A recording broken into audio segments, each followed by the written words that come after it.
Kus ma annan liiga vähe? Viimasel ajal on kuidagi tekkinud olukorrad, kus mingid asjad kipuvad järjest ära jääma. No küll on, klient lükkab oma töö määramata ajaks edasi, küll mingi ring jääb ära.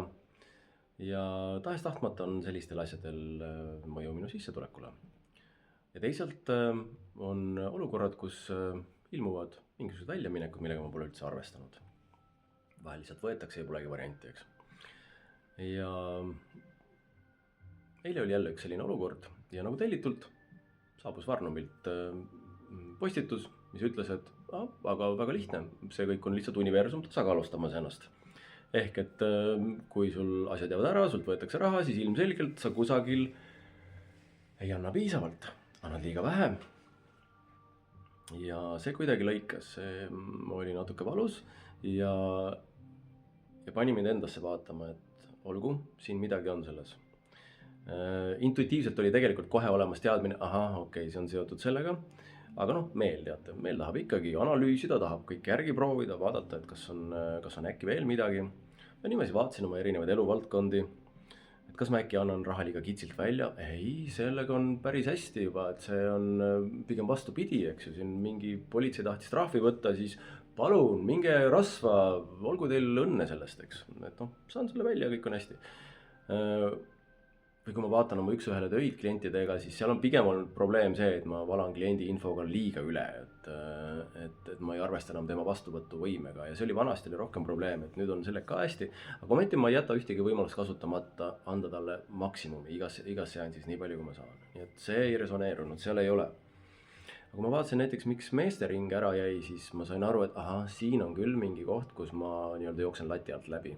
Ma võiks anda seal palju rohkem, aga kuidagi olen öelnud endale, see formaat siin, see ei võimalda ja nii edasi. Üleüldse mul on tegelikult on küpsemas üks palju sügavam ja põhjalikum värk, mis ma tahan meestega teha. Ja võib-olla see universum siin nüüd praegu ütlebki, et aga kuule, hakka sellega ükskord pihta, et mida sa siin passid, eks ju.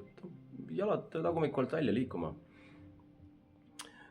Et oled võib-olla äkki jäänud mugavustsooni liiga kauaks, eks. Ja selle mugavustsoonist rääkides siis see tegelik teadmine, kus kohas ma liiga vähe annan, on seotud selle samaga, mida ma teen praegu siin. Ehk et oma näo ja häälega nähtavale tulek, rääkimine sellest, mis on hetkel akuutselt oluline mulle, teades, et see alati mõjutab ka või on oluline kellegile teisele veel. Ma alustasin sellega eelmine nädal ja lubasin endale, et olgu, ma iga natukese aja tagant hakkan midagi tegema. Ja siis päevad läksid, ma vajusin ära mugavustsooni, aga tegelikult juba ju ma tegin ju midagi. Ning sekkub universum, ütleb, et olgu, sa ütled, et sul pole selleks aega, hästi, jätame ära selle klienditöö, jätame ära selle koolituse, jätame ära selle ringi, palun, sul on aega maa ilm, istu sellega, vaata sinna otsa. Mida sa tegelikult oled hakanud siin jagama ja tegema, tee seda. Ja muidu ausalt ütlen, ega ma siiamaani ei tea, miks see on, kuidas see peaks aitama mind või teisi, mul on mingi ähmane aimdus ainult. Ma lihtsalt, ainus mis ma tean on see, et mul on tõmme seda teha ja et ma lubasin endale ja nüüd ma siin olen siis ja teen ja võib-olla see on mingisugune, see tänane jutt on see koht, mis tahab ka sinu käest küsida, et kus kohas sina ei anna ikka veel endast piisavalt, isegi kui sa ei tea, isegi kui sa ei ole valmis, nagu mina meelega otsustasin, et ma ei aja täna abet ära väga naturaalselt, nii nagu hetkel on, et lihtsalt selles kohas teengi. Nii et kus kohas me anname liiga vähe.